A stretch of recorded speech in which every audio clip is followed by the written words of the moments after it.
Scam alert. আজকে একটি ভিন্ন টপিক্স নিয়ে কথা বলবো। যেহেতু আমি অলরেডি একটি শিক্ষা প্রতিষ্ঠানের সাথে জড়িত, তাই কোনো স্কুলের নাম নেব না, কিন্তু এমন দুটি স্ক্যামের কথা বলবো যেটা প্রতিনিয়ত আপনার সাথে হয়ে থাকে।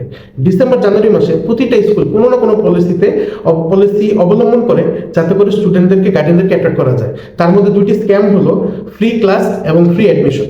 ফ্রি ক্লাসে করানোর নাম করে এত সুকৌশলে স্কুলের ফর্ম পূরণ করে অ্যাডমিশন নিয়ে নিবে, আপনি ধরতেও পারবেন না। তাদের পড়ার মান ভালো হোক বা মন্দ হোক, আপনি বুঝতেও পারবেন না। এবং অনেক সময় আপনাকে ফ্রি অ্যাডমিশনের অফার দিবে যে এই সপ্তাহের মধ্যে, এই 2 দিনের মধ্যে আপনি ফ্রি অ্যাডমিশন নিলে বা আপনার অ্যাডমিশন ফ্রি হবে। আচ্ছা, যে কোনো স্কুলে একটা অ্যাভারেজ স্কুলে 5 থেকে 10,000 টাকার মধ্যে অ্যাডমিশন নেওয়া যায়।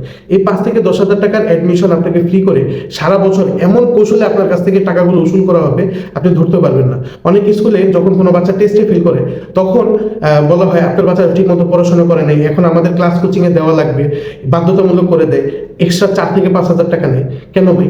2 বছর আমি আপনাকে বেতন দিয়েছি, 2 বছর আপনি আমার বাচ্চাকে পড়িয়ে পাশ করাতে পারলেন না, এটা তো দায়িত্ব আপনার, এটা তো দায়িত্ব প্রতিষ্ঠানের। আমি কেন বাড়তি টাকা দিব? ঠিক এইভাবেই তাদেরকে বলবেন, তাদেরকে প্রতিবাদ করবেন যে আমি কেন এক্সট্রা টাকা দিব। যেহেতু টেস্ট পরীক্ষা চলতেছে, ফর্ম ফিল আপের মৌসুম, অবশ্যই সতর্ক হন। সতর্ক হয়ে এই টাকাগুলোকে ওয়েস্ট করা থেকে বাঁচান। যদি ভিডিও ভালো লেগে থাকে সবাইকে শেয়ার করে দেন এবং আমার পেজটিকে ফলো করে রাখেন। আসসালামু আলাইকুম।